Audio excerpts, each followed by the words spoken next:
ನತ್ವೇವಾಹಂ ನಾತು ಜಾಸಂ ನತ್ವಂ ನೇಮೇ ಜನಾಧಿಪಾಹ. ಕೃಷ್ಣ ಹೇಳ್ತಾನೆ, ಇಲ್ಲಿರುವ ಎಲ್ಲ ರಾಜರು ಹಿಂದೆಯೂ ಇದ್ದರು, ಈಗಲೂ ಇದ್ದಾರೆ, ಮುಂದೆಯೂ ಇರ್ತಾರೆ, ಆದರೆ ಆತ್ಮದ ರೂಪದಲ್ಲಿ ಇರ್ತಾರೆ, ಬೇರೆ ಬೇರೆ ದೇಹಗಳನ್ನು ಪಡಿತಾ ಹೋಗ್ತಾರೆ ಅಂತ. ಇದು ಎಷ್ಟು ಅದ್ಭುತವಾದ ವಿಚಾರ ಅಂದರೆ, ಇದಕ್ಕೆ ಶಂಕರಾಚಾರ್ಯರು ಭಾಳ ಆಳವಾಗಿ ಬರೀತಾರೆ. ಅವ್ರದ್ದು ನನ್ನ ಹತ್ರ ಇದೆ. ಅದೊಂದು ಶ್ಲೋಕಕ್ಕೆ ಇಡೀ ಒಂದು ಬುಕ್ ಬರೆದಿದ್ದಾರೆ. ಅದು ಆತ್ಮಜ್ಞಾನ ಬಂದುಬಿಟ್ರೆ ನಮ್ಮ ಎಲ್ಲ ಕಷ್ಟಗಳು ಪರಿಹಾರ. ನಾವು ದೇಹ ದೃಷ್ಟಿಯಲ್ಲೇ ನೋಡೋದು. ದೇಹ ದೃಷ್ಟಿಯಲ್ಲಿ ನೋಡಿದಷ್ಟು ನಮಗೆ ಒಂದು ಗುರುತು ಸಿಗುತ್ತೆ. ನಾನು ಇಂಥವನು, ನನಗಿಂಥ ವಿದ್ಯಾಭ್ಯಾಸ ಇದೆ, ನಾನು ಇಂಥ ವರ್ಣದವನು, ಇದೆಲ್ಲ ಬಂದಾಗ ಗೊಂದಲಗಳು ಸೃಷ್ಟಿಯಾಗುತ್ತೆ. ಆತ್ಮದೃಷ್ಟಿಯಲ್ಲಿ ನೋಡಿದರೆ ಎಲ್ಲರೂ ಒಂದೇ ಅಂತ ನಾವು ಹೇಳ್ತೀವಿ. ಆ ಶ್ಲೋಕಲ್ಲ, ನೈನಂ ಚಿಂದಂತಿ ಶಸ್ತ್ರಾಣಿ, ಶಸ್ತ್ರದಿಂದ ಅದನ್ನು ಕತ್ತರಿಸಲಿಕ್ಕೆ ಸಾಧ್ಯವಿಲ್ಲ. ನೈನಂ ದಹತಿ ಪಾವಕಃ, ಬೆಂಕಿ ಅದನ್ನು ಸುಡಲಿಕ್ಕೆ ಸಾಧ್ಯವಿಲ್ಲ. ನಚೈನಂ ಕ್ಲೇದಯಂತಿ ಆಪೋ, ಆಪಹ ಅಂದರೆ ನೀರು, ನೀರು ಅದನ್ನು ನೆನೆಸಲಿಕ್ಕೆ ಸಾಧ್ಯವಿಲ್ಲ. ನಶೋಷಯತಿ ಮಾರುತಃ, ಗಾಳಿ ಅದನ್ನು ಒಣಗಿಸಲಿಕ್ಕೆ ಸಾಧ್ಯವಿಲ್ಲ. ಅದು ಯಾವುದು ಹಾಗಾದರೆ? ಅದು ನಮ್ಮ ಆತ್ಮ ಅಂತ. ಇದು ಮತ್ತೆ ಶ್ರದ್ಧೆಗೆ ಹೋಗುತ್ತೆ. ಇದನ್ನು ಎಷ್ಟು ಜನ ನಂಬ್ತಾರೆ? ನಮಗೆ ಅನುಭವಕ್ಕೆ ಬಂದಿದೆಯಾ ನಾನು ಆತ್ಮ ಅಂತ? ದೇಹ ಅನುಭವಕ್ಕೆ ಬಂದಿದೆ. ಒಂದು ಕಾಯಿಲೆ ಬಂದರೆ ಅದು ಗೊತ್ತಾಗುತ್ತೆ, ದೇಹದಿಂದನೇ ಆಗಿರೋದು. ಸುಖ ಬಿದ್ದರೂ ಗೊತ್ತಾಗುತ್ತೆ. ಆದರೆ ಆತ್ಮದ ಅನುಭವ ಯಾವಾಗಾದರೂ ಆಗಿದೆಯಾ? ಇದು ಸುಷುಪ್ತಿ ಅಂತಾರೆ. 3 ರೀತಿಯಲ್ಲಿ ಆಗುತ್ತೆ. ನಾವು ಮನುಷ್ಯ ದಿನದಲ್ಲಿ ನೋಡಿ 3 ರೀತಿ. ಈಗ ಜಾಗೃತಿ ಅಂತ ಹೇಳಿ, ನಮ್ಮ ಈ ಅವಸ್ಥೆ ಜಾಗೃತಿ, ಎಲ್ಲರೂ ಎದ್ದಿದ್ದೇವೆ, ನಮಗೆ ಅನುಭವಕ್ಕೆ ಬರ್ತಾ ಇದೆ. ಮಲಗಲಿಕ್ಕೆ ಹೋಗ್ತೇವೆ, ನಿದ್ರೆಗೆ ಜಾರ್ತೇವೆ, ಅದಕ್ಕೆ ನಾವು ಸ್ವಪ್ನಾವಸ್ಥೆ ಅಂತ ಹೇಳ್ತೇವೆ. ಮಲಗಿರುವಾಗ ದೇಹ ನಿದ್ರಿಸಿದೆ, ಆದರೆ ಮನಸ್ಸು ಎಚ್ಚೆತ್ತಿದೆ. ಕೆಟ್ಟ ಕೆಟ್ಟ ಕನಸುಗಳು ಬಂದರೆ ಬೆಚ್ಚಿ ಬೀಳ್ತವೆ. ಒಳ್ಳೆ ಕನಸುಗಳಲ್ಲಿ ನಗ್ತಾ ಇರ್ತಾರೆ. ಈ ಟೀನೇಜರ್ ನೋಡಿ ಇದ್ದಕ್ಕಿದ್ದಂಗೆ ನಗ್ತಾ ಇರ್ತಾರೆ. ನೀವು ಅನ್ಕೋಬೇಕು ಏನು ನಡೀತಾ ಇದೆ ಅಂತ ಅಲ್ಲ. ಇದು ಸ್ವಪ್ನಾವಸ್ಥೆ. ಈಗ ದೇಹವು ಎದ್ದಿದೆ, ಮನಸ್ಸು ಎದ್ದಿದೆ, ಇದು ಜಾಗೃತಿ. ಸ್ವಪ್ನಾವಸ್ಥೆಯಲ್ಲಿ ದೇಹ ಮಲಗಿದೆ, ದೇಹದ ಅರಿವಿಲ್ಲ, ಮನಸ್ಸಿನ ಅರಿವಿದೆ. ಇನ್ನೊಂದು ಅಂಥ ಬರುತ್ತೆ, ಗಾಢ ನಿದ್ರೆ, ದೀರ್ಘ ನಿದ್ರೆ, ಅದಕ್ಕೆ ಸುಷುಪ್ತಿ ಅಂತ ಹೇಳ್ತಾರೆ. ಸುಷುಪ್ತಿಯಲ್ಲಿ ಮನಸ್ಸು ಮಲಗಿದೆ, ದೇಹದ ಅನುಭವವೂ ಇಲ್ಲ. ನೀವು ಹೇಗೆ ಮಲಗಿರ್ತಾರೆ ನೋಡಿದ್ರೇನು, ಅವರಿಗೆ ಮನುಷ್ಯನು ಅನ್ನುವ ನಂಬಿಕೆ ಇರೋದಿಲ್ಲ, ಹಾಗೆ ಮಲಗಿರ್ತಾರೆ ಅವರು. ಆದರೆ ಬೆಳಗ್ಗೆ ಎದ್ದಾಗ ನನಗೆ ಒಳ್ಳೆ ನಿದ್ರೆ ಬಂತು ಅಂತಾರೆ. ಅದನ್ನು ಗಮನಿಸಿದವರು ಯಾರು? ನಿನ್ನ ಆತ್ಮವೇ ನಿನ್ನನ್ನು ಸಾಕ್ಷಿಯಾಗಿ ನೋಡಿತು ಅಂತ. ಆ ಅನುಭವ, ನನಗೆ ಒಳ್ಳೆ ನಿದ್ರೆ ಆಯಿತು ಅಂದರೆ ಯಾರು ನೋಡಿದರು? ಮನಸ್ಸು ಮಲಗಿದೆ, ಬುದ್ಧಿಯೂ ಮಲಗಿದೆ, ಅದು ಎರಡು ಸಾಕ್ಷಿಯಾಗಿಲ್ಲ, ಮಲಗಿಬಿಟ್ಟಿದೆ. ನಾನು ಮಲಗಿದೆ ಎನ್ನುವ ನನಗೆ ನೆನಪು ಎಲ್ಲಿಂದ ಬರ್ತಾ ಇದೆ? ಆತ್ಮ ಎಚ್ಚೆತ್ತಿದೆ, ಸದಾಕಾಲ ಆತ್ಮ ಎಚ್ಚೆತ್ತಿದೆ ಅಂತ. ಸುಷುಪ್ತಿ ಅಂದರೆ ಅಲ್ಲಿ ನಮಗೆ ಅನುಭವಕ್ಕೆ ಬರುವುದು ಆತ್ಮದ ಅನುಭವ. ಅದಕ್ಕೆ ನೋಡಿ, ಬೆಳಗ್ಗೆ ಎದ್ದಾಗ ನಿಮ್ಗೆ ತುಂಬ ನಿದ್ರೆಯಿಂದ ಎದ್ದರೆ ಒಂದು ಆನಂದ ಸಿಗುತ್ತೆ. ಅದು ಸುಖವೂ ಅಲ್ಲ, ದುಃಖವೂ ಅಲ್ಲ, ಆನಂದ ಸ್ಥಿತಿಯೇ ಬೇರೆ. ಸುಖ ದುಃಖ ಬೇಕಾದರೆ ಮನಸ್ಸು ಎದ್ದಿರಬೇಕು. ಸುಖ ದುಃಖಕ್ಕೆ ಮನಸ್ಸು ದೇಹ ಕಾರಣವಾಗ್ತವೆ.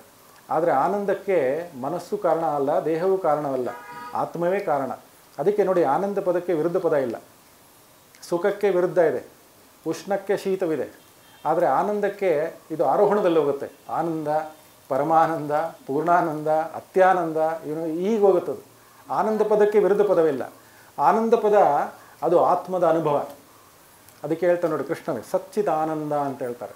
ಅಲ್ಲಿ ಸಚ್ಚಿತ್ ಸುಖ ಅಂತ ಹೇಳೋದಿಲ್ಲ, ಸಚ್ಚಿತ್ ಆನಂದ. ಅವನು ಗುಣಾತೀತ. ಈ ದೇಹ ಇದ್ದರೆ ಗುಣ ಬಂದ್ಬಿಡುತ್ತೆ, ಮನಸ್ಸಿದ್ದರೆ ಗುಣ ಬಂದ್ಬಿಡುತ್ತೆ. ಅವನು ಗುಣಾತೀತ. ಗುಣಾತೀತ ಅಂದರೆ ಒಂದೇ ಅಂಶ ಇರೋದು, ಅದು ಆತ್ಮ. ಅದಕ್ಕೆ ಅವನು ಸದಾ ಆನಂದದಾಯಕ, ಆನಂದವಾಗಿರ್ತಾನೆ. ಈ ಮನುಷ್ಯ ಜನ್ಮ ಎಷ್ಟು ಶ್ರೇಷ್ಠ ಅಂತ ಕ್ಷಣಿಕದಲ್ಲಿ ಹೋಗಿಬಿಡುತ್ತದು. ಎಷ್ಟರ ಮಟ್ಟಿಗೆ ನಾವು ಈ ಭಗವಂತನನ್ನು ನೆನೆಬೇಕು ಅಂತ ಆದಷ್ಟು ಕಾಲ ಆ ನಂಬಿಕೆ, ನಮ್ಮ ಕಷ್ಟಗಳನ್ನೆಲ್ಲ ಅವನ ಪಾದಗಳಿಗೆ ಹಾಕಬೇಕು. ಎಲ್ಲವನ್ನ ಭಗವಂತನ ದೃಷ್ಟಿಯಲ್ಲೇ ನೋಡಬೇಕು. ನಮ್ಮ ವೈಯಕ್ತಿಕ ದೃಷ್ಟಿಯಲ್ಲಿ ನೋಡಿದರೆ ಬಹಳಷ್ಟು ತಪ್ಪುಗಳು ಕಾಣಿಸ್ತವೆ. ಭಗವಂತನ ದೃಷ್ಟಿಯಲ್ಲೇ ನೋಡಬೇಕು. ಇನ್ನು ಕೆಲವರು ಪಾಪ ಪ್ರಜ್ಞೆಯಲ್ಲೇ ನರಳ್ತಾ ಇರ್ತಾರೆ. ಅದು ಬಹಳ ಜನಕ್ಕೂ ಇದೆ. ಅವತ್ತು ಯಾಕೆ ನಾನು ಅವ್ರಿಗಾಗಿ ಬೈದುಬಿಟ್ಟೆ, ನಾನು ಯಾಕೆ ಆ ದಿನಗಳಲ್ಲಿ ಹಾಗೆ ನಡ್ಕೊಳ್ತಾ ಇದೆ, ಆ ಘಟನೆಯನ್ನೇ ಯಾಕೆ ನಾನು ಮಾಡಿದೆ, ಇದೆಲ್ಲ ಅವರು ಪಾಪ ಪ್ರಜ್ಞೆಯಲ್ಲಿ ನರಳ್ತಾ ಇರ್ತಾರೆ. ಕೃಷ್ಣ ಹೇಳ್ತಾನೆ, ಪಾಪ ಪ್ರಜ್ಞೆಗೆ ಪಡ್ಕೊಳ್ಳೋಕ್ಕೆ ನೀನು ಯಾರು? ನಿನ್ನ ಅಸ್ತಿತ್ವವೇನು? ನಿನ್ನದು ಅಂತ ಏನಿದೆ? ಎಲ್ಲವೂ ನನಗೆ ಸಂಬಂಧಪಟ್ಟಿದ್ದು. ಈ ಜಗತ್ತು ನನಗೆ ಸಂಬಂಧಪಟ್ಟಿದ್ದು. ನಿನ್ನ ದೇಹದ ಸೃಷ್ಟಿಯು ನನ್ನಿಂದ ಆದದ್ದು, ನಿನ್ನ ಮನಸ್ಸು ನನ್ನಿಂದ ಆದದ್ದು. ಇಂದ್ರಿಯಾಣಾಂ ಮನಶ್ಚ ಅಸ್ಮಿ. ಕೃಷ್ಣ ಹೇಳ್ತಾನೆ, ನಿನ್ನ ಮನಸ್ಸು ನನ್ನದು, ಅದರಲ್ಲಿ ಬಂದಂಥ ಆಲೋಚನೆಗಳು ನನ್ನದು. ಆ ಘಟನೆ ನಡೀಲಿಕ್ಕೆ ಆ ಕಾರಣನೂ ನಾನು, ಸರ್ವ ಕಾರಣನಂ. ನೀನು ಯಾರು ಪಾಪ ಪ್ರಜ್ಞೆ ಪಡ್ಕೊಳ್ಳೋಕೆ? ಎಂದಿಗೂ ಪಾಪ ಪ್ರಜ್ಞೆ ಇಟ್ಟುಕೋಬಾರದು ನಾವು. ಉದ್ಧರೇತ್ ಆತ್ಮನ ಆತ್ಮಾನಂ ನ ಆತ್ಮಾನಂ ಅವಸಾದಯತ್. ಕೃಷ್ಣ ಹೇಳ್ತಾನೆ, ಎಂದಿಗೂ ಪಾಪ ಪ್ರಜ್ಞೆ ಬೇಡ. ನಿನ್ನನ್ನು ನೀನು ಎಂದಿಗೂ ಹೀನೈಸಿಕೊಳ್ಳಬಾರದು. ಆ ರೀತಿ ಏನಾದರೂ ಘಟನೆ ನಡೆದಿದ್ದರೆ ನೀವು ಭಗವಂತನ ದೃಷ್ಟಿಯಲ್ಲೇ ನೋಡಬೇಕು. ಆ ಘಟನೆಯಿಂದ ಯಾರಿಗೂ ಏನೋ ಒಳ್ಳೆಯದಾಗಿರಬಹುದು, ನಮ್ಮ ದೃಷ್ಟಿಯಲ್ಲಿ ಪಾಪ ಪ್ರಜ್ಞೆ ಆಗಿರ್ಬೋದು, ಪಾಪ ಅನಿಸಿರ್ಬೋದು, ಅದರಿಂದ ಯಾವುದೋ ಘಟನೆ ಇದೆ ನಮಗೆ ತಿಳಿಲಿಕ್ಕೆ ಬರೋದಿಲ್ಲ. ಅದಕ್ಕೆ ಕೃಷ್ಣ ಹೇಳ್ತಾರೆ ಗಹನಾ ಕರ್ಮಣೋ ಗತಿ. ಈ ಒಂದು ಕರ್ಮ ಅದು ಹೀಗೆ ಅಂತ ಹೇಳೋದಕ್ಕೆ ಬರೋದಿಲ್ಲ. ಸೊ ಇಲ್ಲೆಲ್ಲ ಸೇರಿದ್ದೀವಲ್ಲ, ಈಗ ಯಾವುದೇ ಪಾಪ ಪ್ರಜ್ಞೆ ಇಟ್ಕೋಬೇಡಿ. ನೀವು ಏನೇ ಮಾಡಿದರೂ ಅದರ ಹಿಂದೆ ಒಂದು ಕಾರಣ ಇರುತ್ತೆ. ಆ ಸಂದರ್ಭ ಸೃಷ್ಟಿ ಮಾಡಿದ್ದು ನೀವಲ್ಲ, ಅಲ್ಲಿದ್ದಂಥ ಪಾತ್ರಧಾರಿಗಳು, ವ್ಯಕ್ತಿಗಳು, ಅವರು ಅಲ್ಲೇ ಬಂದು ಸೇರಬೇಕು ಅನ್ನೋದು ನಿಮ್ಮ ಕೈಯಲ್ಲಿಲ್ಲ. ಎಲ್ಲದರ ಹಿಂದೆ ಒಂದು ಶಕ್ತಿ ಇದೆ. ಈ ನಂಬಿಕೆ ನಮಗಿರಬೇಕು. ಈ ನಂಬಿಕೆಗೆ ಶರಣಾಗತಿ ಅನ್ನೋದು. ಶರಣಾಗತಿ ಅಂದರೆ ಏನು ಅಂದರೆ ಇದೆ, ನನ್ನ ಜೀವನದ ಎಲ್ಲ ಘಟನೆಗಳು ಅವನಿಂದಾಗಿಯೇ ಆಗ್ತಾ ಇದೆ ಅಂತ. ಕಲಿಕೆ ಅಂತಾರೆ, ವಿದ್ಯಾರ್ಥಿ ಜೀವನ ಅಂತ. ಪಾಪ ಪ್ರಜ್ಞೆ ಬೇಡ, ಪಾಪ ಪ್ರಜ್ಞೆ ಬೇಡ. ಆ ಘಟನೆ ಮರುಕಳಿಸದಂತೆ ಏನಾದರೂ ಮಾಡಬಹುದೇ? ಇದು ವಿವೇಕ. ಮನುಷ್ಯನಿಗೆ ವಿವೇಕ ಇದೆ. ಪ್ರಾಣಿಗಳು ನಮಗಿರೋ ವ್ಯತ್ಯಾಸವೂ ಅಷ್ಟೇ. ಈ ಪ್ರಾಣಿಗಳು ಏನಾದರೂ ತಪ್ಪು ಮಾಡಿದರೆ ಅದು ತಪ್ಪು ಅಂತ ಯಾರೂ ಹೇಳಲ್ಲ. ಒಂದು ಹುಲಿ ಒಂದು ಜಿಂಕೆಯನ್ನು ಕೊಂದು ತಿಂದರೆ ಎಂಥ ಪಾಪಕಾರಿ ಆಯಿತು, ಜೈಲಿಗೆ ಹಾಕಿ ಅಂತ ಯಾರೂ ಹೇಳೋದಿಲ್ಲ. ಆದರೆ ಅದು ಪ್ರಕೃತಿ ನಿಯಮ ಅಂತ ಹೇಳ್ತೇವೆ. ಆದರೆ ಮನುಷ್ಯ ಮಾಡಿದರೆ ಅದನ್ನು ಪ್ರಕೃತಿ ನಿಯಮ ಅಂತ ನಾವು ಹೇಳೋಲ್ಲ. ಅವನಿಗೆ ವಿವೇಕ ಇದೆ. ಪಾಪ ಪ್ರಜ್ಞೆ ಬೇಡ. ಮನುಷ್ಯನಾಗಿ ಹುಟ್ಟಿದ ಮೇಲೆ, ದೇಹವನ್ನು ಪಡೆದುಕೊಂಡ ಮೇಲೆ, ಮನಸ್ಸು ಬಂದ ಮೇಲೆ ಮನುಷ್ಯ ಸಹಜವಾಗಿ ತಪ್ಪುಗಳನ್ನು ಮಾಡ್ತಾನೆ. ಯಾಕೆಂದರೆ ಈ ಜಗತ್ತು ಮಾಯೆ ಅಂತ ಕೃಷ್ಣ ಹೇಳ್ತಾನೆ. ಈ ಜಗತ್ತಿನ ಕಡೆ ನೀನು ತಿರುಗಿದ್ರೆ ಬರೀ ತಪ್ಪು ಮಾಡಲಿಕ್ಕೆ ನಿಮಗೆ ಪ್ರಚೋದನೆ. ದೈವೀಹಿ ಏಷಾ ಗುಣಮಯಿ ಮಮ ಮಾಯ ದುರತ್ಯಯ. ಕೃಷ್ಣ ಹೇಳ್ತಾನೆ ಇದು ಮಾಯೆ, ಇದನ್ನು ದಾಟೋದು ಸುಲಭ ಅಲ್ಲ. ಏನು ಮಾಡಬೇಕಾಗಾದರೆ ಮಾಮೇವಯ ಪ್ರಪದ್ಯಂತೆ, ಯಾರು ನನಗೆ ಶರಣ ಆಗ್ತಾರೆ ಅಂದರೆ ಅವರ ಎಲ್ಲ ಜೀವನದ ಘಟನೆಗಳನ್ನು ನನಗೆ ಅರ್ಪಿಸುತ್ತಾರೆ, ಆ ದೃಷ್ಟಿಯಲ್ಲಿ ನೋಡ್ತಾರೆ, ಅವರಿಗೆ ಈ ಭಯ ಇರೋದಿಲ್ಲ ಅಂತ. ನಿಮ್ಮ ಪ್ರಶ್ನೆ ಸರಿಯಾಗಿದೆ. ಹಾಗಾದರೆ ತಪ್ಪು ಮಾಡಿದ್ರ ಬಗ್ಗೆ ಏನು ಮಾಡಬೇಕು? ಚಿಂತೆ ಬೇಡ. ಚಿಂತಿಸಿ ಏನು ಲಾಭ? ನೀವು ಒಂದು ಘಟನೆ ನಡೆದು ಹೋದರೆ ಇದು ಕಾಲ ಮುಗಿದು ಹೋಗಿದೆ. ಭಗವಂತನಿಗೆ ಮಾತ್ರ ಅದು ಸಾಧ್ಯ. ಎಲ್ಲ ಕಾಲಗಳಲ್ಲೂ ಕಾಲವನ್ನು ನಿಯಂತ್ರಿಸಲಿಕ್ಕೆ ಭಗವಂತನಿಗೆ ಮಾತ್ರ ಸಾಧ್ಯ. ಕಾಲ ಭಗವಂತನ ಅಧೀನದಲ್ಲಿದೆ. ಮಯಾ ಅಧ್ಯಕ್ಷೇಣ ಅಂತ ಹೇಳ್ತಾನೆ ಕೃಷ್ಣ. ಆದರೆ ಕಾಲ ನನ್ನ ಅಧೀನದಲ್ಲಿಲ್ಲ, ನಾನು ಕಾಲದ ಅಧೀನದಲ್ಲಿದ್ದೇನೆ. ನಾನು ಹಿಂದೆ ಹೋಗಿ ಅದನ್ನು ಸರಿಪಡಿಸಲಿಕ್ಕೆ ಸಾಧ್ಯ ಇಲ್ಲ. ಆದರೆ ಮುಂದೆ ಘಟನೆ ಆಗದಂತೆ ನೋಡಿಕೊಳ್ಳುವ ವಿವೇಕ ನನಗಿದೆ. ಪಾಪ ಪ್ರಜ್ಞೆ ಬಂದರೆ ದೇಹದಲ್ಲಿ ಸಮಸ್ಯೆ ಸೃಷ್ಟಿಯಾಗುತ್ತೆ. ಎಲ್ಲ ಕಾಯಿಲೆಗಳು ಅದು ಒಂದು ಕಾರಣವಾಗುತ್ತೆ. ಚಿಂತೆ ಮಾಡಿದವರಿಗೆ ಎಲ್ಲ ಕಾಯಿಲೆಗಳು ಬಂದ್ಬಿಡೋದು. ಇದು ಅಭ್ಯಾಸ ಮಾಡಿ. ಪಾಪ ಪ್ರಜ್ಞೆ ಬೇಡ. ಘಟನೆಗಳಿಂದ ಪಾಪ ಪ್ರಜ್ಞೆ ಒಂದು ಹಂತಕ್ಕೆ ನಾವು ಒಪ್ಪಿಕೊಳ್ಳಬಹುದು. ಕೆಲವರಿಗೆ ಇನ್ನೂ ಪಾಪ ಪ್ರಜ್ಞೆ ಇದೆ. ನಾನು ಡಿಗ್ರಿ ಮಾಡಲಿಲ್ಲ, ನಾನು ನೋಡ್ಲಿಕ್ಕೆ ಹೀಗಿದ್ದೀನಿ, ನಾನು ಉದ್ದ ಇದ್ದೀನಿ, ಕುಳ್ಳ ಇದ್ದೀನಿ, ಈ ಕಡೆ ಮಾತ್ರ ಚೆನ್ನಾಗಿ ಕಾಣಿಸ್ತೀನಿ, ಈ ಕಡೆ ಚೆನ್ನಾಗಿ ಕಾಣಿಸೋದಿಲ್ಲ. ಗಮನಿಸಿದರೆ ಇದು ಕೆಲವರಿಗೆ ಎಷ್ಟು ನರಳುತ್ತಾರೆ ಅಂದರೆ ದೈಹಿಕ ವಿಚಾರದಲ್ಲಿ ಎಂಥ ಮೂರ್ಖತನ ಇದು. ನಾವು ಮೇಲೆ ಹೋದ್ಮೇಲೆ ಭಗವಂತ ಕೇಳ್ತಾನೆ, ನೀ ಏನು ಮಾಡಿದೀಯಪ್ಪ ಕೆಳಗೆ ಮನುಷ್ಯ ಜನ್ಮ ಬಂದ ಮೇಲೆ? ನನ್ನ ಬಗ್ಗೆ ನಾನು ಪಾಪ ಪ್ರಜ್ಞೆ ಪಡೆದು ನರಳಿದೆ ಅಂತ. ಇದಕ್ಕೆ ನಾನು ನಿನಗೆ ಜನ್ಮ ಕೊಟ್ಟಿದ್ದು. ನಾವು ಹೇಗೆ ಇದೀವೋ ಹಾಗೆ ನಾವು ಮೊದಲು ನಮ್ಮನ್ನು ನಾವು ಒಪ್ಪಿಕೊಳ್ಳಬೇಕು. ನಮ್ಮೊಳ್ಳೆಯರಿರುವ ಭಗವಂತನನ್ನು ನಾವು ಕಾಣಬೇಕು. ಆ ಶ್ಲೋಕದ ಅರ್ಥ ಅದು 6ನೇ ಅಧ್ಯಾಯದ 30ನೇ ಶ್ಲೋಕ. ನೀವು ನಿಂತು ಕನ್ನಡಿಯಲ್ಲಿ ನೋಡಿದರೆ ನೀವು ದೇಹ ಕಾಣ್ತಿಲ್ಲ, ನೀವು ಉಸಿರಾಡ್ತಾ ಇದ್ದರೆ ಅದಕ್ಕೆ ಕಾರಣ ನಿಮ್ಮಲ್ಲಿ ಆ ಭಗವಂತನಿದ್ದಾನೆ ಅಂತ. ಅದಕ್ಕೆ ಪ್ರಾಣವಾಯು ಅಂತಾರೆ. ಯಾಕೆ ಅದಕ್ಕೆ ಪ್ರಾಣವಾಯು ಅಂತ ಹೇಳ್ತಾರೆ ಗೊತ್ತಾ? ಮುಖ್ಯ ಪ್ರಾಣ ಅಂತಾರೆ ಅದಕ್ಕೆ. ಉಸಿರಾಟಕ್ಕೆ ನಾವು ಮುಖ್ಯ ಪ್ರಾಣ ಅಂತ ಹೇಳ್ತೇವೆ. ಈಗ ನಾನು ಕುಳಿತು ಮಾತಾಡ್ತಾ ಇದ್ದರೆ ಈ ಶಕ್ತಿಗೆ ಅದು ಗಾಳಿ ಬೇಕು ನನಗೆ. ಪ್ರಾಣ ಆಪಾನ ವ್ಯಾನ ಸಮಾನ ಉದಾನ ಅಂತ ಹೇಳ್ತಾರೆ. ಈ ವ್ಯಾನ ಅಂದರೆ ಏನು ಗೊತ್ತೇ? ನಾವು ತೆಗೆದುಕೊಳ್ಳೋ ಗಾಳಿ ಪ್ರಾಣ. ಆಪಾನ ಅಂತ ಹೇಳಿದ್ರೆ ಮೊದಲು ತೆಗೆದುಕೊಳ್ಳೋದು ಶ್ವಾಸಕೋಶದ ಮೂಲಕ ಎಲ್ಲ ದೇಹದ ಭಾಗಗಳಿಗೂ ಹೋಗುತ್ತೆ. ನಾವು ಮುದುಡಿ ಮಲಗುವುದಕ್ಕೂ ಶಕ್ತಿ ಬೇಕು. ಯಾವಾಗ ದೇಹದಲ್ಲಿ ವಾಯು ಸರಿಯಾಗಿ ಸಂಚಲನ ಆಗೋದಿಲ್ಲ, ಕಷ್ಟ ಆಗುತ್ತೆ. ಕೂತ್ಕೊಂಡ್ರೆ ಎದ್ದೊಳ್ಲಿಕ್ಕೆ ಆಗೋದಿಲ್ಲ, ಎದ್ದರೆ ಕೂಡ್ಲಿಕ್ಕೆ ಆಗೋದಿಲ್ಲ. ನಾವು ಅದು ಮಾಡ್ತಾ ಇದ್ದೀವಿ ಅಂದರೆ ದೇಹದಲ್ಲಿ ಆ ವಾಯು, ಪ್ರಾಣವಾಯು ಸರಿಯಾಗಿ ಕೆಲಸ ಮಾಡ್ತಾ ಇದೆ ಅಂತ. ದೇಹದ ಎಲ್ಲ ಭಾಗಕ್ಕೆ ಆ ವಾಯು ಹೋದಾಗ ಅದಕ್ಕೆ ವ್ಯಾನ ಅಂತ ಹೇಳ್ತಾರೆ. ವ್ಯಾನ ಅಂದರೆ ಈ ಕೀಲುಗಳಲ್ಲಿರ್ತಕ್ಕಂಥ ಈ ರಕ್ತ ಹರಿಲಿಕ್ಕೂ ನಮಗೆ ಅಲ್ಲಿ ವಾಯು ಬೇಕು.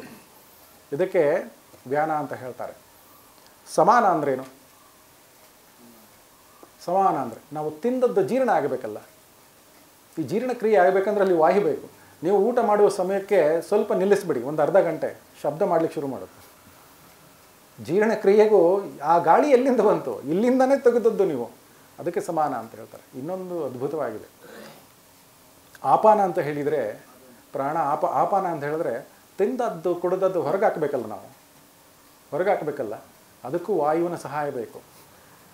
ಅದಕ್ಕೆ ಆಪಾನ ಅಂತ ಹೇಳ್ತಾರೆ. ಕಡೆಗೆ ಇನ್ನೊಂದಿದೆ ಉದಾನ ಅಂತ.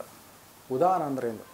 ನಮ್ಮ ದೇಹದಲ್ಲಿ ದೇಹವಿದೆ, ಮನಸ್ಸಿದೆ, ಆತ್ಮವೂ ಇದೆ, ಹೃದಯ ಗುಹ್ಪರದಲ್ಲಿ ಆತ್ಮವಿದೆ ಅಂತ ಹೇಳ್ತಾರೆ. ಸತ್ತಾಗ ದೇಹ ಹೊರಗೆ ಹೋಗಬೇಕಲ್ಲ, ದೇಹದಿಂದ ಆತ್ಮವನ್ನು ಹೊರ ಹಾಕುವ ಶಕ್ತಿಯು ವಾಯುವಿನದೇ. ಅದಕ್ಕೆ ಉದಾನ ಅಂತ ಹೇಳ್ತಾರೆ. ಇದೆಷ್ಟು ಅದ್ಭುತ ಇದೆ ನೋಡಿ. ನಾವು ಕಣ್ಣು ಮುಚ್ಚಿ ತೆಗೆದಿವಲ್ಲ, ಅದಕ್ಕೂ ಒಂದು 5 ಮುಖ್ಯ ಪ್ರಾಣಗಳು, 5 ಉಪಪ್ರಾಣಗಳು ಅಂತ ಹೇಳ್ತಾರೆ. ಯಾಕೆ ಪಾಪ ಪ್ರಜ್ಞೆ ನೋಡಿದೆ, ತಿಂದದ್ದು ಜೀರ್ಣವಾಗುವ ಕ್ರಿಯೆ ನೋಡಿ, ತಿಂದುಬಿಟ್ಟು ಜೀರ್ಣ ಆಗುವಂಥ ಜಪ ಮಾಡಿ ಆಗುತ್ತದು, ಅದ್ರ ಕೆಲಸ ಅದು ಮಾಡುತ್ತೆ. ಎಲ್ಲವೂ ದೇಹದ ರಚನೆ ಎಷ್ಟಿದೆ ಅಂದರೆ, ನೀವು ಹೃದಯ ಬಡಿತ ನಿಲ್ಲಿಸಿ ನೋಡುವ, ಕುಳಿತಲ್ಲೇ ನಿಲ್ಲಿಸಿ ನೋಡುವ, ನಮ್ಮ ಕೈಯಲ್ಲಿ ಏನೂ ಇಲ್ಲ. ಇದಕ್ಕೆ ಶರಣಾಗತಿ ಅನ್ನೋದು. ಎಲ್ಲವೂ ಜಗತ್ತಿನಲ್ಲಿ, ನಾನು ಹೇಳಿದೆ ನಿಮ್ಗೆ ಭಾಳ ಸಾರಿ, ಈ ಗಾಳಿ ನೀರು ಯಾವುದು ನಾವು ಸೃಷ್ಟಿ ಮಾಡಿಲ್ಲ, ಆದರೂ ನಾವು ಬೀಗ್ತೇವೆ. ಎಲ್ಲವೂ ನಾವೇ ಮಾಡಿರೋ ಪ್ರಕಾರ. ಕೆಲವರು ಕಾರ್ ಹತ್ತುವಾಗಿ ನೋಡಬೇಕು, ನಮ್ಮ ಆಫೀಸಲ್ಲಿ ನೋಡ್ತಾ ಇರ್ತಾನೆ, ಹೊಸ ಕಾರ್ ಬಂದುಬಿಟ್ರೆ ಅವ್ರು ಮಾತಾಡಿಸೋ ರೀತಿಯೇ ಬೇರೆ. ಅವ್ರು ಕೂತು ಅವ್ರು ಆನ್ ಮಾಡೋದು, ಅರೇ ಸ್ವಾಮಿ ಎಲ್ಲಿದೆಯಪ್ಪ ನೀನು ತಂದೆ ಅಂತ. ಹೀಗೆ ಶರಣಾಗತಿ ಭಾವೇ ಅದು. ಎಲ್ಲವನ್ನ ಭಗವಂತನ ಪಾದದಲ್ಲಿ ಇಟ್ಟುಬಿಡಿ. ಪಾಪ ಪ್ರಜ್ಞೆ ಎಂದಿಗೂ ಬೇಡ, ಇವತ್ತಿನಿಂದ ಬೇಡ. ನೀವು ಯಾರಿಗಾದರೆ ಬೈದಿದ್ರೂ ಸರಿಯೇ, ಮುಂದೆ ಆಗುವುದು ಬೇಡ. ಪಾಪ ಪ್ರಜ್ಞೆ ಬೇಡ. ಯಾಕೆ ಬೇಕು ಪಾಪ ಪ್ರಜ್ಞೆ? ನಾವು ಯಾವುದೇ ಸನ್ನಿವೇಶದಲ್ಲಿ ಹುಟ್ಟಿದರೂ ಅದಕ್ಕೆ ಏನೋ ಒಂದು ಕಾರಣ ಬರುತ್ತೆ. ಭೂಲೋಕದ ಲಕ್ಷಣವೇನು ಅಂತ, ಈ ಭೂಮಿಯ ಲಕ್ಷಣವೇನು, ಈ ಮನುಷ್ಯ ಜನ್ಮದ ಲಕ್ಷಣವೇನು? ಈಗ ನಾವು ಹುಟ್ಟಿದ್ದೀವಿ, ಯಾವ ರೀತಿ ನನಗೆ ಅನುಭವಕ್ಕೆ ಬರುತ್ತೆ ಅಂತ. ದೇಹಕ್ಕೆ ಒಂದು ವಿಕಾರಗಳಾಗುತ್ತೆ, ಈ ದೇಹಕ್ಕೆ ಒಂದು ಬದಲಾವಣೆ ಆಗುತ್ತೆ. ಹುಟ್ಟಿದ ಮೇಲೆ ಸಾಯುವವರೆಗೂ ಒಂದು ಬದಲಾವಣೆ ಆಗುತ್ತೆ. ಮನಸ್ಸಿಗೂ ಕೆಲವೊಂದು ಬದಲಾವಣೆ ಆಗುತ್ತೆ. ಇದು ನಿಯಮ. ಇದು ಹೇಗೆ ಒಂದು ನಾಯಿ 4 ಕಾಲು ಪಡೆದಿದೆಯೋ, ಒಂದು ಬಾಲ ಇದೆಯೋ, ಹಾಗೆ ಮನುಷ್ಯನಾಗಿ ಹುಟ್ಟಿದ ಮೇಲೆ ಕೆಲವೊಂದು ಬದಲಾವಣೆಗಳು ಸಹಜ, ಅದು ಮೀರಲಿಕ್ಕೆ ಸಾಧ್ಯವಿಲ್ಲ. ಷಡ್ಭಾವ ವಿಕಾರಗಳು ಅಂತಾರೆ ದೇಹಕ್ಕೆ. ಅಸ್ಥಿ ಅಂದರೆ ಈಗ ಇದ್ದೇವೆ ನಾವೆಲ್ಲರೂ, ಅಸ್ಥಿ ಇದ್ದೇವೆ. ಜಾಯತೆ ಹುಟ್ಟಿದ್ದೇವೆ, ವರ್ಧತೆ ಬೆಳೆದಿದ್ದೇವೆ, ಸಣ್ಣ ವಯಸ್ಸಿಂದ ಹಾಗೆ ಬೆಳೆದಿದ್ದೇವೆ. ಪರಿಣಾಮತೆ ದೇಹದಲ್ಲಿ ಬದಲಾವಣೆ ಆಗಿದೆ. ಮುಂಚೆ ನೋಡಿದ ಹಾಗೆ ನಾನು ಹೀಗಿಲ್ಲ, ಬದಲಾಗ್ತಾ ಇದ್ದೇವೆ. ವಿನಶ್ಯತೆ ಇದೊಂದು 10 ವರ್ಷ ಆದ ಮೇಲೆ ದೇಹದಲ್ಲಿರೋ ಶಕ್ತಿಯೆಲ್ಲ ಕುಂಗತ್ತೆ, ನಾವು ಹಾಗೆ ಅಪಕ್ಷೀಯತೆ ಅಂತಾರೆ. ಕಡೆಯಲ್ಲಿ ನಶ್ಯತಿ ಅಂದರೆ ಸಾವು ಬರುತ್ತೆ. ಇದು ದೇಹಕ್ಕೆ ಸಂಬಂಧಪಟ್ಟಿದ್ದು, ಅದು ಯಾರೂ ಮೀರಲಿಕ್ಕೆ ಸಾಧ್ಯವಿಲ್ಲ. 100 ವರ್ಷ ಯಾರಾದರೂ ಬದುಕಿದ್ರೆ ನೋಡಿ, ಈ ಹಂತಕ್ಕೆ ಹೋಗ್ತಾರೆ ಅವರು. ಬೆಳಿಬೇಕು, ಬದಲಾಗಬೇಕು, ಕುಗ್ಗಬೇಕು, ಕಡೆಗೆ ನಾಶ. ಮನಸ್ಸಿನ ಗುಣ ಏನು? ಈ ಪ್ರಕೃತಿಯಲ್ಲಿ ಬದುಕೋದ್ರಿಂದ ನಮಗೆ ಸುಖ ದುಃಖ ಬಂದೇ ಬರುತ್ತೆ. ನೀವು ಯಾವುದೇ ಅವಸ್ಥೆಯಲ್ಲಿರಲಿ, ಶ್ರೀಮಂತರಾಗಿರಿ, ಬಡವರಾಗಿರಿ, ಒಬ್ಬರೇ ಹುಟ್ಟಿರಿ, ಅಣ್ಣ ತಮ್ಮಂದರೊಂದಿಗೆ ಹುಟ್ಟಿರಿ, ಹೇಗೇ ಇರಿ, ಈ ಭೂಲೋಕದ ನಿಯಮ ಅದು. ಕಷ್ಟ ಸುಖ ಬಂದೇ ಬರುತ್ತದೆ. ಪಾಪ ಪುಣ್ಯ ಮಾಡುವುದು ಕರ್ಮಭೂಮಿ ಯಾವುದು, ಭೋಗ ಭೂಮಿ ಯಾವುದು. ಅದಕ್ಕೆ 3 ಲೋಕಗಳಂತ ಹೇಳಿಬಿಟ್ಟಿದೆ. ಸ್ವರ್ಗ ಲೋಕದಲ್ಲಿ ಅದು ಕರ್ಮಭೂಮಿ ಅಲ್ಲ, ಅದು ಅಲ್ಲಿ ಕರ್ಮ ಮಾಡಲಿಕ್ಕೆ ಸಾಧ್ಯ ಇಲ್ಲ ಅವರಿಗೆ. ಅದಕ್ಕೆ ದೇವತೆಗಳು ಮನುಷ್ಯ ರೂಪ ಬೇಕು ಅಂತ ಬಯಸ್ತಾರೆ ಅಂತ. ಯಾಕೆಂದರೆ ಇಲ್ಲಿ ಯಜ್ಞ ಮಾಡಿ ಮುಕ್ತಿ ಪಡೆಯಬಹುದು, ಅಲ್ಲಿ ನೀಯಲ್ಲಿ ಮುಕ್ತಿ ಬರುತ್ತೆ. ಮತ್ತು ಸೃಷ್ಟಿಯ ಕ್ರಿಯೆಯಲ್ಲಿ ಇಂದ್ರನೂ ಹುಟ್ಟುತ್ತಾನೆ, ಎಲ್ಲರೂ ಹುಟ್ಟುತ್ತಾರೆ. ಮುಕ್ತಿ ಬಂದ ಮೇಲೆ ಮರು ಹುಟ್ಟು ಇಲ್ಲ ಅಂತ. ಇಲ್ಲಿ ಇದು ಭೋಗಭೂಮಿ ಅಂದರೆ ಹಿಂದೆ ಮಾಡಿದ ಕರ್ಮಕ್ಕೆ ಅನುಸಾರವಾಗಿ ನಮ್ಮ ಜೀವನ ನಡೀತಾ ಇದೆ. ಇದು ಭೋಗಭೂಮಿ. ಮತ್ತು ಕರ್ಮಭೂಮಿ ಹೌದು. ಈಗ ನಾವು ಮಾಡ್ತಾ ಇರೋದು ಕರ್ಮವೇ, ಒಳ್ಳೆ ಕರ್ಮವನ್ನೇ ಮಾಡ್ತಾ ಇದ್ದೀವಿ. ಹೀಗೆ ಭೂಲೋಕದ ನಿಯಮ ಅದು. ಕಷ್ಟವೂ ಬರುತ್ತೆ, ಸುಖವೂ ಬರುತ್ತೆ. ಒಳ್ಳೆಯದನ್ನು ನೋಡ್ತೀರಿ, ಕೆಟ್ಟದ್ದನ್ನು ನೋಡಬೇಕಾಗತ್ತೆ ನೀವು. ಈ ನಂಬಿಕೆ ನಮಗಿರಬೇಕು. ಹಾಗನ್ಬಿಟ್ಟು ನೋಡ್ತಾ ಕೂಡೋದಲ್ಲ. ನೀವು ಏನು ಮಾಡಬೇಕು ಅದನ್ನು ನೀವು ಮಾಡಬೇಕು. ಇದು ನಿಯಮ, ಇದು ಭೂಲೋಕದ ನಿಯಮ. ಕೆಲವರು ಹೇಳ್ತಾರೆ, ಯಾಕೆ ಇಷ್ಟೊಂದು ಅತ್ಯಾಚಾರಗಳಾಗ್ತಾ ಇದೆ, ಯಾಕೆ ಇಷ್ಟೊಂದು ನಮ್ಮ ಧರ್ಮದ ಮೇಲೆ ಹಂಗೆ ಮಾಡ್ತಾ ಇದ್ದಾರೆ, ಹೀಗೆ ಮಾಡ್ತಾ ಇದ್ದಾರೆ ಅಂತ. ಜಗತ್ತಿನ ನಿಯಮ ಅದು. ಮನುಷ್ಯನಿಗೆ ಸುಖವೂ ಬರುತ್ತೆ, ದುಃಖ. ಮೊದಲು ನೀವು ಅದನ್ನು ಕುರಿತು ಒಪ್ಪಿಕೊಳ್ಳುವ ಮನಸ್ಥಿತಿ ಇರಬೇಕು. ಹೌದು, ಈ ಜಗತ್ತಿರೋದು ಹೇಗೆ, ಈ ಜಗತ್ತಿರುವುದೇ ಹೀಗೆ. ಈಗ ನೀವು ಆ ಟ್ರೈನಿಟಿ ಸರ್ಕಲ್ ಇದೆಯಲ್ಲ, MG ರೋಡ್ನಲ್ಲಿ, ಬೆಂಗಳೂರಿನಲ್ಲಿ ಹೈಯೆಸ್ಟ್ ಪೊಲ್ಯೂಟೆಡ್ ಪ್ಲೇಸ್ ಅಂತ ಹೇಳ್ತಾರೆ. ನೀವು ಅಲ್ಲಿ ಟ್ರೈನಿಟಿ ಸರ್ಕಲ್ಗೆ ಹೋಗಿ, ಇಲ್ಲಿ ಎಷ್ಟು ಪೊಲ್ಯೂಷನ್ ಅಂದರೆ ಅದಕ್ಕೆ ಅರ್ಥ ಇಲ್ಲ. ಪೊಲ್ಯೂಷನ್ ಇರೋ ಜಾಗದಲ್ಲಿ ನಿಂತು ಇಲ್ಲಿ ಏನು ಇಷ್ಟೊಂದು ಪೊಲ್ಯೂಷನ್ ಅಂದರೆ, ನೀವು ನಂದಿ ಹಿಲ್ಸ್ಗೆ ಹೋಗಿ ನೋಡಪ್ಪ ಇಲ್ಲಿ ಇಷ್ಟು ಪೊಲ್ಯೂಷನ್ ಅಂದರೆ ನಂಬಬಹುದು. ಹೌದಾ, ಅದೊಂದು ಆಶ್ಚರ್ಯ ಆಗುತ್ತೆ. ನೀವು ಭೂಲೋಕಕ್ಕೆ ಬಂದ ಮೇಲೆ ಇಲ್ಲಿ ಏನು ಇಷ್ಟು ಕಷ್ಟ ಅಂತ ಹೇಳಿದ್ರೆ ತಪ್ಪಾಗುತ್ತೆ. ಇದು ಕಷ್ಟಕ್ಕೆ ನಾವು ಬಂದಿರೋದಿಲ್ಲ. ಸುಖವೂ ಇದೆ, ಕಷ್ಟವೂ ಇದೆ. ಆದರೆ ಕೆಲವರಿಗೆ ಈ ನಂಬಿಕೆ ಇಲ್ಲ. ಇದು ಸುಖ ಪಡೋದಕ್ಕೆ ಈ ಜಗತ್ತು ಅಂದ್ಕೊಂಡಿದ್ದಾರೆ. ಅದು ತಪ್ಪು, ಅದು ಸಾಧ್ಯ ಇಲ್ಲ. ಪ್ರಯತ್ನ ಪಟ್ಟು ನೋಡಿ. ಯಾರಾದರೂ ಬಂದು ನಮ್ಮ ಜೀವನ ಇವತ್ತು ತುಂಬ ಚೆನ್ನಾಗಿದೆ ಅಂದರೆ ನಗು ಬರುತ್ತೆ. ಯಾರಾದರೂ ಕೇಳಿ. ಕೆಲವ್ರು ಹೇಳ್ತಾರಲ್ಲ ಮಾತಾಡುವಾಗ, ಇವತ್ತೆಲ್ಲ ಈಗ ಮಕ್ಕಳ ಮದುವೆ ಎಲ್ಲ ಆಯ್ತಪ್ಪ, ನಾನು ತುಂಬ ಚೆನ್ನಾಗಿದ್ದೀನಿ ಅಂತಾರೆ. ತಾಯಿ, ಸಾಧ್ಯವೇ ಇಲ್ಲ. ಅದು ಜಗತ್ತಿನ ನಿಯಮಕ್ಕೆ ವಿರುದ್ಧವಾಗಿದೆ. ಅದು ಈ ಕ್ಷಣಕ್ಕೆ ಸುಖ ಇರಬಹುದು, ಮತ್ತೊಂದು ಯಾವುದೋ ಸೃಷ್ಟಿಯಾಗುತ್ತೆ. ಇದು ಜಗತ್ತಿನ ನಿಯಮ. ಅದಕ್ಕೆ ಜ್ಞಾನಿ ಆದವನು ಅವನು ಒಪ್ಪಿಕೊಂಡು ಬಿಟ್ಟರೆ, ಈ ಜಗತ್ತು ಹೀಗಿದೆ ಅಂದಮೇಲೆ ಅವನಿಗೆ ದುಃಖದ ಅನುಭವ ಇಲ್ಲ ಆಗುತ್ತೆ. ದುಃಖ ಇದ್ದರೂ ಅನುಭವ ಆಗೋದಿಲ್ಲ. ಅನಸ್ತೇಷಿಯ ಇದ್ದಾಗದು. ಹೌದಲ್ವೇ? ಆ ನಂಬಿಕೆ ಅನಸ್ತೇಷಿಯ ನಮಗೆ. ಅರವಳಿಕೆ ಅದು ನಮಗೆ. ಜಗತ್ತಿರೋದೇ ಕಷ್ಟ ಸುಖ ಬಂದೇ ಬರುತ್ತೆ. ಈಗ ಸುಖ ಇದೆ, ಸಿದ್ಧರಾಗಿರಿ, ಇನ್ನೊತ್ತು ಯಾವುದೋ ಬರುತ್ತೆ. ಅದಕ್ಕೆ ನಿಮ್ಗೆ ಹೇಳಿದ್ನಲ್ಲ, ನಮ್ಮ ಜೀವನ 3 ಪಿಲ್ಲರ್ಗಳ ಮಧ್ಯೆ ಇದೆ: ಆದಿಭೌತಿಕ, ಆಧ್ಯಾತ್ಮಿಕ ಮತ್ತು ಆದಿದೈವಿಕ ಅಂತ.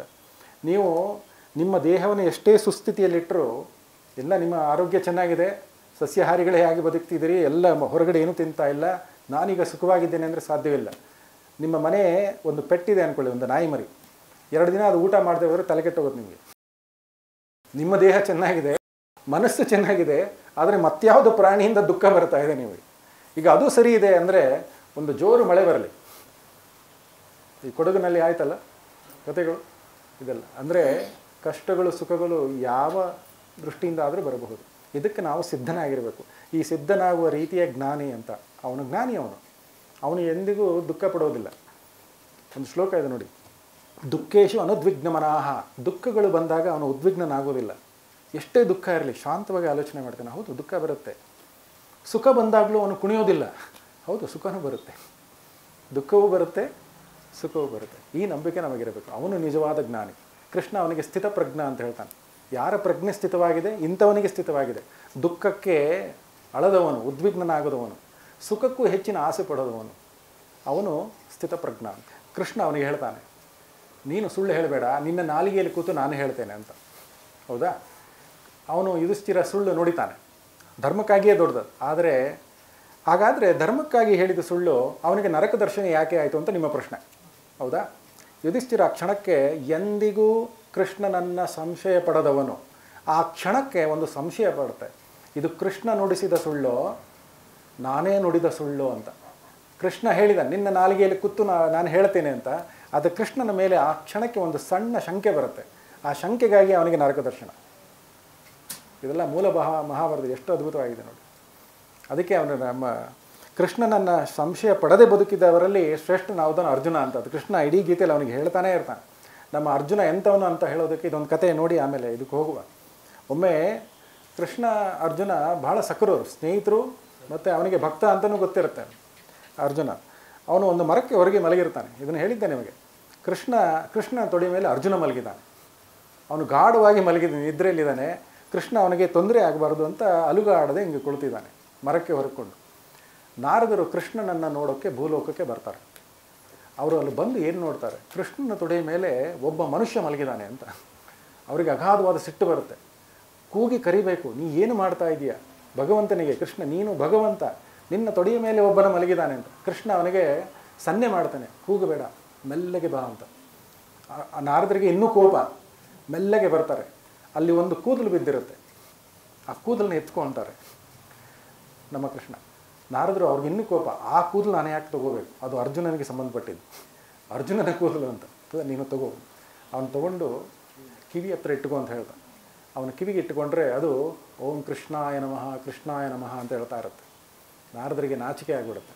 ಅವನ ಅರ್ಜುನನ ಕೂದಲು ಕೃಷ್ಣಾಯ ನಮಃ ಅಂತ ಹೇಳುವಾಗ ಅವನ ಮನಸ್ಸಿನಲ್ಲಿ ಯಾವ ಭಾವನೆ ಇರಬಹುದು ಅಂತ ಅವರಿಗೆ ನಾಚಿಕೆ ಆಗುತ್ತೆ. ಅರ್ಜುನಂಥ ಶ್ರೇಷ್ಠನಾದ ಭಕ್ತ ಈ ಸಂದರ್ಭದಲ್ಲಿ ಭೂಲೋಕದಲ್ಲಿ ಯಾರೂ ಇಲ್ಲ ಅಂತ. ಅದಕ್ಕಾಗಿ ಕೃಷ್ಣ ಅವನ ಸ್ನೇಹಿತನಾಗಿದ್ದಾನೆ. ಕೃಷ್ಣನನ್ನು ಯಾವ ರೀತಿಯಲ್ಲಿ ಬೇಕಾದರೂ ನೀವು ಒಪ್ಕೋಬೋದು, ಸ್ನೇಹಿತನಾಗಿ ಅಥವಾ ಭಕ್ತನಾಗಿ, ಪ್ರಿಯಕರನಾಗಿ, ಮಗನಾಗಿ. ಅದಕ್ಕೆ ಅದನ್ನು ಸಂಪೂರ್ಣ ಅವತಾರ ಅಂತ ಹೇಳ್ತಾರೆ. ನೀವು ರಾಮ ಭಗವಂತನಾದರೂ ಈ ಎಲ್ಲ ರೀತಿಯಲ್ಲಿ ಅವನನ್ನು ಒಪ್ಕೊಳ್ಳೋಕೆ ಸಾಧ್ಯ ಇಲ್ಲ, ಪ್ರಿಯಕರನಾಗಿ ಒಪ್ಕೊಳ್ಳೋಕ್ಕೆ ಸಾಧ್ಯ ಇಲ್ಲ. ಅವನು ಹೇಳ್ಬಿಟ್ಟಿದ್ದಾನೆ, ನನಗೆ ಒಬ್ಬಳೇ ಹೆಂಡತಿ, ಅದಕ್ಕೆ ಅವನನ್ನು ಭಗವಂತನಾಗಿಯೇ ನೋಡಬೇಕು. ಕೃಷ್ಣ ಹಾಗಲ್ಲ, ಪ್ರಿಯಕರನಾಗಿ ಒಪ್ಪಿಕೊಳ್ಳಬಹುದು, ಮಗನಾಗಿ ಅವನ ಪುಟ್ಟ ಮಗುವಾಗಿ ನೀವು ನೋಡಬಹುದು, ಬೆಳೆದವನಾಗಿಯೂ ನೋಡಬಹುದು. ಈ ನಾವು ಮೊದಲು ಹೇಳ್ತೇವೆ ಓಂ ನಮೋ ಭಗವತೆ ವಾಸುದೇವಾಯ, ನಮಗೆ ಕೊಟ್ಟದ್ದೇ ಧ್ರುವ ಕುಮಾರ. ಅವನಿಗೆ ಪುಟ್ಟ ಬಾಲಕ ತಾಯಿ ಹೇಳಿಬಿಡ್ತಾಳೆ, ನೀನು ಹೋಗಿ ಭಗವಂತನನ್ನು ಬೇಡು, ನಿನ್ನ ತಂದೆ ಪ್ರೀತಿ ನಿನಗೆ ಸಿಗಬಹುದು ಅಂತ. ಅವನ ಆಕೆ ಸವತಿ ತಳ್ಳಿಬಿಟ್ಟಿರ್ತಾಳೆ. ಅದಕ್ಕೆ ಇವನು ಕಾಡಿಗೆ ಹೋಗ್ತಾನೆ, ಏನು ಮಾಡಬೇಕು ಗೊತ್ತಿಲ್ಲ, ಹೇಗೆ ಬೇಡಬೇಕು ಗೊತ್ತಿಲ್ಲ. ನಾರದರು ಬರ್ತಾರೆ, ನೀನು ಕೂತು ಓಂ ನಮೋ ಭಗವತೆ ವಾಸುದೇವಾಯ ಹೇಳಿ ಅಂತ ಹೇಳ್ತಾರೆ. ಅದು ಕತೆ.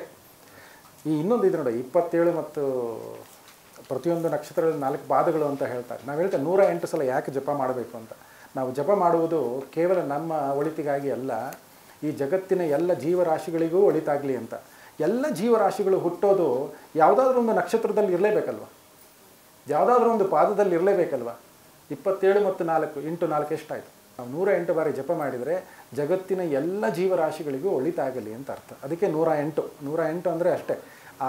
ಯಾವುದೇ ನಕ್ಷತ್ರದ ಬಿಟ್ಟು ಹೊರಗಡೆ ಯಾರೂ ಹುಟ್ಟಲಿಕ್ಕೆ ಸಾಧ್ಯ ಇಲ್ಲ, ಅದರೊಳಗೆ ಹುಟ್ಟಬೇಕು ನೀವು. ಅದಕ್ಕಾಗಿ 108 ಆಗುತ್ತೆ.